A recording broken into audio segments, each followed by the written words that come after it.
Hi friends, welcome back to my channel. ಇವತ್ತಿನ ವಿಡಿಯೋದಲ್ಲಿ 36 ಸೈಜ್ನಲ್ಲಿರುವ churidar top cut ಮಾಡೋದು ಹೇಗೆ ಅಂತ ಹೇಳ್ಕೊಡ್ತಾ ಇದ್ದೀನಿ ಫ್ರೆಂಡ್ಸ್. ನಾನಿಲ್ಲಿ 2 ಮೀಟರ್ ಆಗೋಷ್ಟು ಲೈನಿಂಗ್ ಬಟ್ಟೆ ತೆಕ್ಕೊಂಡಿದ್ದೀನಿ, ಕಾಟನ್ ಬಟ್ಟೆ. ಇದು ಚೂಡಿದಾರ್ ಟಾಪಿನ ಬಟ್ಟೆ. ಇದರಲ್ಲಿ ಫ್ರಂಟ್ ಸೈಡಿಗೆ ಡಿಸೈನ್ ಇದೆ, ಬ್ಯಾಕ್ ಸೈಡ್ ಪ್ಲೈನ್ ಆಗಿ ಬರ್ತಾ ಇದೆ. ಫಸ್ಟಿಗೆ ನಾವು ಕಟ್ ಮಾಡುವಾಗ ಒಳ್ಳೆ ಬಟ್ಟೆ ಕಟ್ ಮಾಡಬಾರ್ದು, ಲೈನಿಂಗ್ ಬಟ್ಟೆ ಫಸ್ಟಿಗೆ ಕಟ್ ಮಾಡ್ಕೊಳ್ಬೇಕು. ನಾನೀಗ ಲೈನಿಂಗ್ ಬಟ್ಟೆ ಬಿಡಿಸ್ತಾ ಇದ್ದೀನಿ. 2 ಮೀಟರ್ ಕಾಟನ್ ಬಟ್ಟೆ ತೆಕ್ಕೊಂಡಿರೋದು. ನಾವು ಕಟ್ ಮಾಡಿ ತೆಗೆಯುವಾಗ ಈ ಥರ ಅವರು ಕೊಡ್ತಾರೆ. ಇದು ನೋಡಿ, ಇದರಲ್ಲಿ ಫೋಲ್ಡೆಡ್ ಸೈಡು ನಮ್ಮ ಸೈಡಿಗೆ ಇಡಬೇಕು, ಓಪನ್ ಸೈಡು ಆಪೋಸಿಟ್ ಸೈಡಿಗೆ ಇಟ್ಟು ಈ ಥರ ಕರೆಕ್ಟಾಗಿ ಇಡಿ. ಲೆಂತ್ ಎಲ್ಲ ಕರೆಕ್ಟಾಗಿ ಬರೋ ರೀತಿಯಲ್ಲಿ ಈ ಥರ ಕರೆಕ್ಟಾಗಿ ಇಡಿ. ನಂತರ ನಮಗೆ ಎಷ್ಟು ಲೆಂತ್ ಬೇಕು ಅದನ್ನು ಫಸ್ಟಿಗೆ ಮಾರ್ಕ್ ಮಾಡ್ಕೊಳ್ಬೇಕು.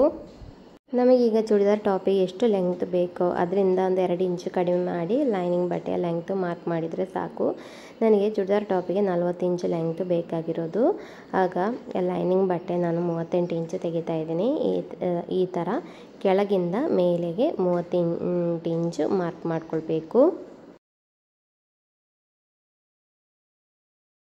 ಈ ಥರ ಸ್ಟ್ರೈಟಾಗಿ ಮಾರ್ಕ್ ಮಾಡ್ಕೊಳ್ಳಿ.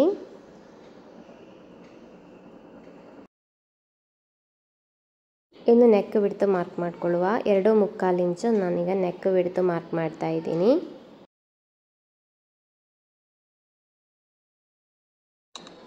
ನಂತರ ನೆಕ್ ಲೆಂತ್ ಮಾರ್ಕ್ ಮಾಡ್ಕೊಳ್ಬೇಕು. ಅರ್ಧ ಇಂಚು ಶೋಲ್ಡರ್ ಜಾಯಿಂಟ್ ಮಾಡಲಿಕ್ಕೆ ಇರೋದು ಕೂಡ ಆ್ಯಡ್ ಮಾಡಿ 5.5 ಇಂಚು ನಾನೀಗ ನೆಕ್ ಲೆಂತ್ ಮಾರ್ಕ್ ಮಾಡಿದ್ದೀನಿ. ನೆಕ್ಕು ರೌಂಡ್ ಆಗಿ ಮಾರ್ಕ್ ಮಾಡ್ತಾ ಇದ್ದೀನಿ. ಫ್ರಂಟ್ ನೆಕ್ಕು ಹಾಗೂ ಬ್ಯಾಕ್ ನೆಕ್ಕು ಸೇಮ್ ಆಗಿ ಸ್ಟಿಚ್ ಮಾಡಲಿಕ್ಕೆ ಹೇಳಿದ್ದಾರೆ ಕಸ್ಟಮರು. ಇನ್ನು ನಮಗೆ ಶೋಲ್ಡ್ರು 3.5 ಇಂಚು ಮಾರ್ಕ್ ಮಾಡ್ಕೊಳ್ಳುವ. ನಂತರ ಅಲ್ಲಿಂದ ಕೆಳಗಿಗೆ ಆರ್ಮೋಲ್ ಮಾರ್ಕ್ ಮಾಡ್ಕೊಳ್ಬೇಕು. ನಾನೀಗ 6 ಇಂಚು ಆರ್ಮೋಲ್ ಮಾರ್ಕ್ ಮಾಡ್ತಾ ಇದ್ದೀನಿ. ಈ ಥರ ಮಾರ್ಕ್ ಮಾಡಿದ ನಂತರ ಇಲ್ಲಿಂದ 1 ಇಂಚು ಮಾರ್ಕ್ ಮಾಡಿಕೊಂಡು ರೌಂಡಾಗಿ ಮಾರ್ಕ್ ಮಾಡ್ಕೊಳ್ಳಿ. ಇನ್ನು ಟೋಟಲ್ ಚೆಸ್ಟ್ ವಿಡ್ತಿನ 4ರಲ್ಲಿ 1 ಇಲ್ಲಿ ಮಾರ್ಕ್ ಮಾಡಬೇಕು. ನಮಗೆ ಟೋಟಲ್ ಚೆಸ್ಟ್ ಎಷ್ಟು ಬರುತ್ತೋ ಅದರ ಹಾಫು ಮತ್ತೊಂದು ಅದರ ಹಾಫು ಹೇಗೆ ಮಾರ್ಕ್ ಮಾಡಬೇಕು. ಆಗ 18 ಇಂಚಿನ ಹಾಫು ನನಗಿಲ್ಲಿ ಮಾರ್ಕ್ ಮಾಡ್ತಾ ಇದ್ದೀನಿ. ಈ ಥರ ಮಾರ್ಕ್ ಮಾಡಿದ ನಂತರ ಹೊಲಿಗೆ ಅಂಶ ಮಾರ್ಕ್ ಮಾಡಬೇಕು. 2 ಇಂಚು ನನಗೆ ಹೊಲಿಗೆ ಅಂಶ ತೆಕ್ಕೊಂಡಿದ್ದೀನಿ. ನಿಮಗೆ ಎಷ್ಟು ಬೇಕಷ್ಟು ತೆಕ್ಕೊಳ್ಳಿ. 7 ಇಂಚು ಶೇಪ್ ಲೆಂತ್ ಮಾರ್ಕ್ ಮಾಡಿದ್ದೀನಿ. ಇನ್ನು ಅಲ್ಲಿ ಬಿಡ್ತು ಮಾರ್ಕ್ ಮಾಡಬೇಕು. ನಾನೀಗ 8.5 ಇಂಚು ಅಲ್ಲಿ ಬಿಡ್ತು ಮಾರ್ಕ್ ಮಾಡ್ತಾ ಇದ್ದೀನಿ. ನಂತರ 2 ಇಂಚು ಹೊಲಿಗೆ ಅಂಶ ಕೂಡ ಮಾರ್ಕ್ ಮಾಡ್ಕೊಳ್ಬೇಕು. ಇನ್ನು ಮೇಲಿಂದ ಕೆಳಗಿಗೆ ನಮಗೆ ಓಪನ್ ಎಷ್ಟು ಲೆಂಗ್ತಲ್ಲಿ ಬೇಕು ಅದನ್ನು ಮಾರ್ಕ್ ಮಾಡಿಕೊಳ್ಳುವ. ನಾನೀಗ 19 ಇಂಚು ಮಾರ್ಕ್ ಮಾಡ್ತಾ ಇದ್ದೀನಿ. ಇನ್ನು ಅಲ್ಲಿ ಬಿಡ್ತು ಮಾರ್ಕ್ ಮಾಡಬೇಕು. ಇಲ್ಲಿ ನಾನು 9.5 ಇಂಚು ಬಿಡ್ತು ಮಾರ್ಕ್ ಮಾಡ್ತಾ ಇದ್ದೀನಿ. ಒಬ್ಬೊಬ್ಬರಿಗೆ ಚೆಸ್ಟಿಗೆ ಎಷ್ಟು ತೆಗಿತೀವೋ ಅಷ್ಟೇ ಬಿಡ್ತು ಬರುತ್ತೆ, ಒಬ್ಬೊಬ್ಬರಿಗೆ ಸ್ವಲ್ಪ ಜಾಸ್ತಿ ಬರುತ್ತೆ. 9.5 ಇಂಚು ಪ್ಲಸ್ ನಾನು 2 ಇಂಚಲ್ಲಿ ಹೊಲಿಗೆ ಅಂಶ ಕೊಟ್ಟಿದ್ದೀನಿ. ಅಲ್ಲಿ 1 ಇಂಚು ಕೊಟ್ಟರು ಸಾಕು. ಮತ್ತು ನಮಗೆ ಏನಾದರೂ ಬಟ್ಟೆ ಆಚೆ ಈಚೆ ಆದರೆ ಅದು ಸರಿ ಮಾಡಲಿಕ್ಕೆ ಬೇಕಾಗಿ ನನಗೆ 2 ಇಂಚು ಕೊಟ್ಟಿರೋದು. ಇನ್ನು ನಮಗೆ ಕೆಳಗಿನ ಸೈಡ್ ಎಷ್ಟು ಬಿಡ್ತು ಬೇಕು ಪ್ಲಸ್ 2 ಇಂಚು ಹೊಲಿಗೆ ಅಂಶ ಕೂಡ ಮಾರ್ಕ್ ಮಾಡಬೇಕು. 10 ಇಂಚು ಪ್ಲಸ್ 2 ಇಂಚು ಹೊಲಿಗೆ ಅಂಶ ಕೂಡ ನಾನೀಗ ಮಾರ್ಕ್ ಮಾಡ್ತಾ ಇದ್ದೀನಿ.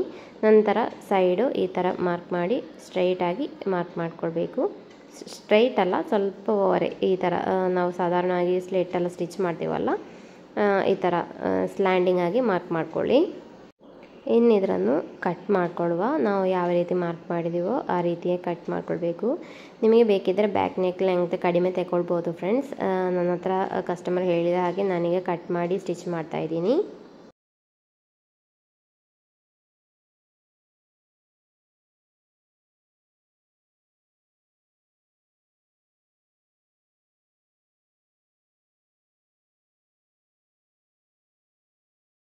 ಈಗ ಲೈನಿಂಗ್ ಬಟ್ಟೆ ಕಟ್ ಮಾಡಿ ಆಗಿದೆ. ಇನ್ನು ನಾನು ಒಳ್ಳೆ ಬಟ್ಟೆ ಕಟ್ ಮಾಡ್ತಾ ಇದ್ದೀನಿ. ಫಸ್ಟಿಗೆ ಈ ಥರ ಒಳ್ಳೆ ಬಟ್ಟೆ ಬಿಡಿಸ್ತಾ ಇದ್ದೀನಿ. ನೋಡಿ, ಇದು ಒಳಗಿನ ಸೈಡು ಮತ್ತು ಇದು ಬ್ಯಾಕ್ ಸೈಡ್ ಇಲ್ಲಿ ಸ್ಟಿಚ್ ಮಾಡಿ ಅಟ್ಯಾಚ್ ಮಾಡಿದ್ದಾರೆ. ಅದನ್ನು ನಮಗೆ ಸ್ಟಿಚ್ಚು ತೆಗೆದು ಸಪ್ರೇಟ್ ಮಾಡ್ಕೊಳ್ಳುವ. ಈ ಥರ ಸಪ್ರೇಟ್ ಮಾಡಿದ ನಂತರ ಫ್ರಂಟ್ ಪೀಸನ್ನು ಕಟ್ ಮಾಡ್ಕೊಳ್ಬೇಕು. ಫಸ್ಟಿಗೆ ನಮಗೆ ಫ್ರಂಟ್ ಪೀಸ್ ಈ ಥರ 2 ಆಗಿ ಮಡಚಿ ಇಡುವ. ಒಂದು ಸೈಡಿಂದ 2 ಆಗಿ ಈ ಥರ ಮಡಚಿ ಇಡಬೇಕು. ನಮಗೆ ಇದರಲ್ಲಿ ಬಟ್ಟೆ ಬಿಡ್ತು ಸ್ವಲ್ಪ ಕಡಿಮೆ, 36 ಸೈಜಿಗೆಲ್ಲ ಸಾಕು. ಸ್ವಲ್ಪ ದೊಡ್ಡ ಸೈಜಿಗೆ ಆದರೆ ಬಟ್ಟೆ ಒಂದು ಸಾಕಾಗಲಿಕ್ಕಿಲ್ಲ. ಆಗ ನಾವು ಕುರ್ತಿ ಚೂಡಿದಾರ್ ಸ್ಟಿಚ್ ಮಾಡಲಿಕ್ಕಿರೋ ಬಟ್ಟೆ ತೆಗೆಯುವಾಗ ಅದು ನೋಡಿಕೊಂಡು ತೆಗಿಬೇಕು. ಈಗ ಬ್ಯಾಕ್ ಪೀಸನ್ನು ತೆಗೆದಿದ್ದೀನಿ. ಬ್ಯಾಕ್ ಪೀಸನ್ನು ಕೂಡ ನಮಗೆ 2 ಆಗಿ ಮಡಚಿ ಇಡಬೇಕು. ಈ ಥರ ಒಂದು ಸೈಡಿಂದ ಈ ಥರ 2 ಆಗಿ ಮಡಚಿ ಇಡಬೇಕು. ಇದರಲ್ಲಿ ಸ್ಲೀವಿಗೆ ಇರುವ ಬಟ್ಟೆ ಕೂಡ ಆಗಬೇಕು. ಹಾಗಾಗಿರುವ ಕಾರಣ ಒಂದು ಸೈಡಿಂದ ಮಡಚಿ ಇಡಿ. ಇನ್ನು ನಮಗೆ ಫ್ರಂಟ್ ಪೀಸಿನ ಬಟ್ಟೆ ಆಚೆಗೆ ತೆಗೆದೇ ಇಟ್ಟ ನಂತರ ಫಸ್ಟಿಗೆ ಬ್ಯಾಕ್ ಪೀಸನ್ನು ಕಟ್ ಮಾಡಿಕೊಳ್ಳುವ. ಈ ಥರ ನನಗೆ ಎರಡಾಗಿ ಮಡಚಿ ಇಟ್ಟು ಲೈನಿಂಗ್ ಬಟ್ಟೆ ಇದರ ಮೇಲ್ಗಡೆ ಇಟ್ಟು ಸೇಮ್ ಅಳತೆ ನೆಕ್ಕು, ಆರ್ಮೋಳು, ಚೆಸ್ಟು, ವೇಸ್ಟು ಎಲ್ಲ ಸೇಮ್ ಅಳತೆಯಲ್ಲಿ ಕಟ್ ಮಾಡಿಕೊಳ್ಬೇಕು. ಲೆಂಗ್ತ್ ಮಾತ್ರ 40 ಇಂಚು ಬರುವ ರೀತಿಯಲ್ಲಿ ಕಟ್ ಮಾಡಿಕೊಳ್ಬೇಕು. ನಮಗೆ ಈ ಬಟ್ಟೆಯಲ್ಲಿ ಲೆಂಗ್ತ್ ಸ್ವಲ್ಪ ಕಡಿಮೆ, ಹಾಗಾಗಿರುವ ಕಾರಣ ಕರೆಕ್ಟ್ 40 ಇಂಚ ಲೆಂಗ್ತ್ ಸಿಗ್ತಾ ಇರೋದು.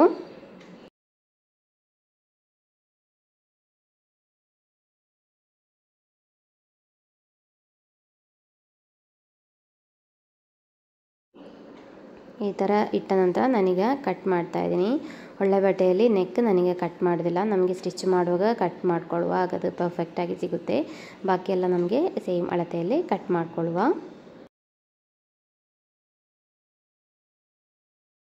ಇನ್ನು ಫ್ರಂಟ್ ಪೀಸು ಕಟ್ ಮಾಡ್ಕೊಳ್ಬೇಕು. ಫ್ರಂಟ್ ಪೀಸು ನಾನೀಗ ಈ ಥರ ಎರಡಾಗಿ ಮಡಚಿ ಇಟ್ಟಿದ್ದೀನಿ. ಇದರ ಮೇಲ್ಗಡೆ ಕಟ್ ಮಾಡಿರೋ ಬ್ಯಾಕ್ ಪೀಸನ್ನು ಇಟ್ಟು ಸೇಮ್ ಅಳತೆಯಲ್ಲಿ ಲೆಂಗ್ತ್ ಎಲ್ಲ ಸೇಮಾಗಿ ಬರಬೇಕು, ಆ ರೀತಿಯಲ್ಲಿ ಇಟ್ಟು ಕಟ್ ಮಾಡ್ಕೊಳ್ಬೇಕು. ಕೆಳಗಿಂದ ಮೇಲೆಗೆ ಬೇಕು ಎಲ್ಲಿ ಕಟ್ ಮಾಡಲಿಕ್ಕೆ, ಈ ಥರ ಇಟ್ಟು ಕಟ್ ಮಾಡ್ತಾ ಇದ್ದೀನಿ.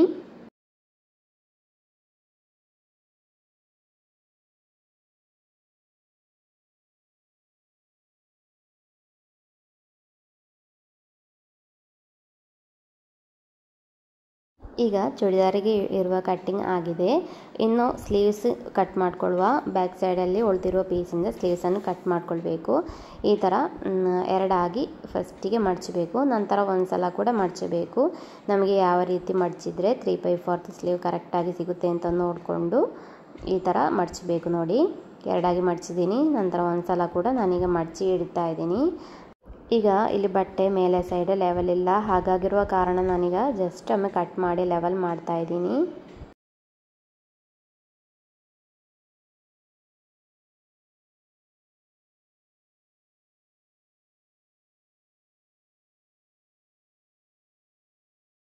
ಇನ್ನು ನಮಗೆ ಆರ್ಮೋಲ್ ನೋಡುವ. ಫಸ್ಟಿಗೆ ಅರ್ಧ ಇಂಚು ಇಲ್ಲಿ ಬಿಟ್ಟ ನಂತರ ಈ ಥರ ಮಾಡಿ ನೋಡಬೇಕು. ಆಗ 10 ಇಂಚು ಬರ್ತಾ ಇದೆ. ಆ 10 ಇಂಚನ್ನು ನಾವು ಇಲ್ಲಿ ಮಾರ್ಕ್ ಮಾಡಿಕೊಳ್ಳುವ. ನಂತರ ಇಲ್ಲಿಂದ ಕೆಳಗಿಗೆ 3 ಇಂಚು ಕಾಮನ್ ಆಗಿ 3 ಇಂಚು ಮಾರ್ಕ್ ಮಾಡಿಕೊಳ್ಬೇಕು. ಮತ್ತು ನಮಗೆ ಟೋಟಲ್ ಸ್ಲೀವಿನ ಲೆಂಗ್ತು ಎಷ್ಟು ಬೇಕು ಅಷ್ಟು ಮಾರ್ಕ್ ಮಾಡಿಕೊಳ್ಳುವ. ನನಗೆ ಹೊಲಿಗೆ ಅಂಶ ಎಲ್ಲ ಆ್ಯಡ್ ಮಾಡಿ 16 ಇಂಚು ಮಾರ್ಕ್ ಮಾಡ್ತಾಯಿದ್ದೀನಿ. ನಿಮಗೆ ಲೆಂಗ್ತ್ ಎಷ್ಟು ಬೇಕು ಮಾರ್ಕ್ ಮಾಡ್ಕೊಳ್ಳಿ. 4.5 ಇಂಚು ಸ್ಲೀವಿನ ಲೂಸು ಮಾರ್ಕ್ ಮಾಡಿದ್ದೀನಿ, ಪ್ಲಸ್ 1.5 ಇಂಚು ಹೊಲಿಗೆ ಅಂಶ ಕೊಡ್ತಾಯಿದ್ದೀನಿ. ಅದಾದ ನಂತರ ಇಲ್ಲಿಂದ ಈ ಥರ ಸ್ಲೀವ್ಸನ್ನು ಮಾರ್ಕ್ ಮಾಡ್ಕೊಳ್ಬೇಕು.